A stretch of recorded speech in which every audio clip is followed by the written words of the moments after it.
This video sequence is great for any yoga practitioner, yoga teacher, or a person that's looking to strengthen the upper inner thighs to better support the pelvic floor. I'm starting off with the block in between my upper inner thigh, the outer edges of my feet super straight, and I narrow up my stance till I feel inner thigh pressure that runs into the pelvic floor. Hinge the hips back and sit back and down into the famous chair pose. The hands are reaching up high, the hips are hinging back, and you're maintaining the upper inner thigh tension. You're going to come back up and go for 5 repetitions in this chair pose. The whole time, you retain inner thigh tension. So make sure you check in with that. On the 5th one, you're going to hold the pose.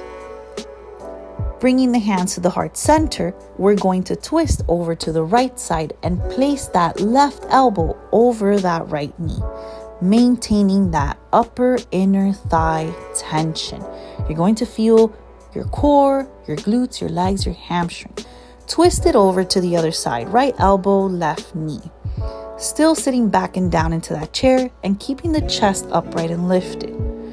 You're going to release to the center, reach the arms up, hold it in isometric for a moment, and then we're going to fold into a forward fold. It's a narrow forward fold with the thighs squeezing into the block for alignment. This is going to enhance the stretch and strength of the actual pose. You're going to lift up halfway and then reach back up into a chair pose. Remember, in chair pose, you're sitting back but also down, and maintain that thigh squeeze. Fold again and then gently take steps back to land into a plank. In your plank, you're holding those inner thighs together. You're practicing your plank alignment. Go ahead, hinge back and up into the down dog. Pedal the feet, lowering one and lifting the other heel as you maintain the block in between the thighs. It may be tough. You're going to lower the heels a little, stretching the ankles, pulling the hips back, lifting the heels, and then rolling into the plank again. Holding your plank, inner thigh squeeze. We're going to go through a sequence. You must retain inner thigh strength. Hips backing up into the down dog. Lifting and lowering the heel 2 rounds. Then you're going to lift the heels and roll back into the plank.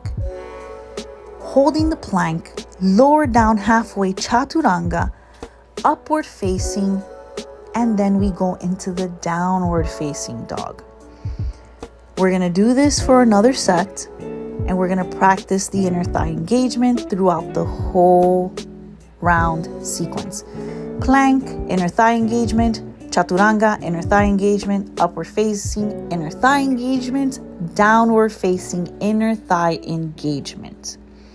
It's as if we're closing everything in.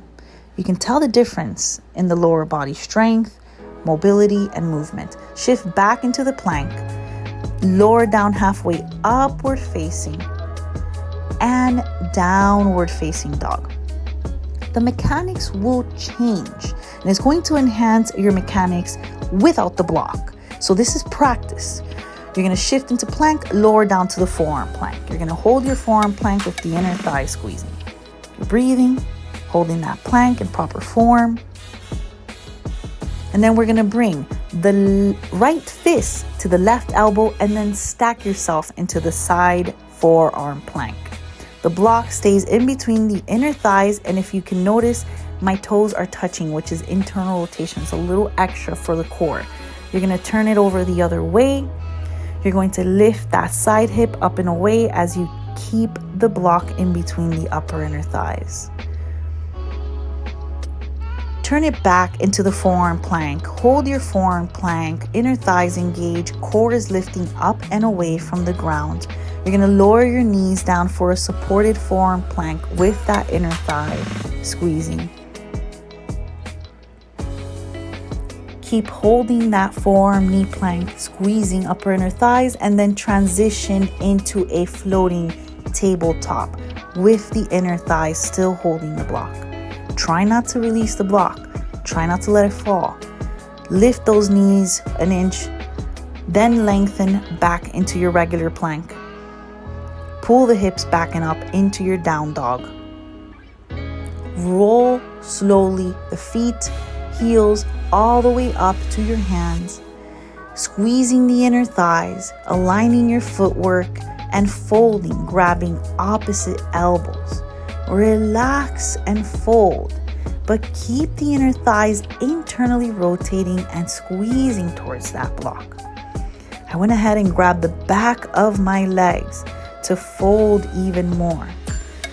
Slowly, you're gonna lift halfway up, and we're sitting back and down into that chair pose, making it challenging, working out the muscles. It's a sequence. You wanna feel the burn a little bit. Nice chair pose, hands reaching, hips back, thigh squeezing. You roll onto the toes and you're lifting your heels up and you're balancing in your chair pose. Keep the inner thigh squeezing. Do not lose it. Lower the heels down, lift and lengthen, hands to the heart center. Next, we practice a simple balancing posture with the block in between the thigh. Balance the left foot back and keep that left leg attached to that block. You're going to hinge your hip back and then come back up again. We're going to do a few reps, so play with this. Slowly lifting, keeping the block in between the thigh, and hinging as you keep the block in between the thigh. Practice a few reps, go at your own pace. Your balance may be challenged, but maintain that thigh squeeze towards block.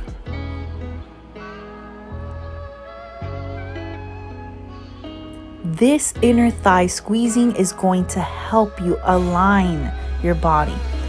Let's switch it over to the other side. Let's get ready for the left leg. Balance that right foot back, keep that right leg attached to the block, and you hinge your hip back and you return all the way. Here you're strengthening your glutes, your hamstrings, your balance, your inner thigh. This is big for the pelvic floor because you're stabilizing even your footwork, the inside of your foot that leads all the way up into your pelvic floor. So this is great. Inner thigh squeezing and hinging. Continue to practice for a few. Feel it out. You may or may not lose your balance, so I'm not counting for reps. You can practice reps after. Release your back into that narrow, and then let's switch to the other leg. So you're back on the right. You're reaching your hands up and you're balancing on that single leg. Again, we're doing reps, we're getting strong. You're reaching your hands, hinging that hip back, keeping the thigh squeezing. This mimics more of like a takeoff for if you're going into a warrior 3 or into a balancing pose in yoga. So this will really help you and teach you to keep your hips aligned as you're doing your balancing poses. Remember, we're doing reps, so it's arm reaching and hinging. Reps at your own pace because you may or may not lose your balance. Release and let's switch. You have the other side. So let's move it over to that left side. You're balancing that right knee, you're hinging your hip back, and then you're reaching your hands, mimicking that takeoff in balancing poses. Or if you're just strengthening, you're really strengthening here. This is a good one for your legs. Remember, you're practicing reps. Try to hinge as much as possible.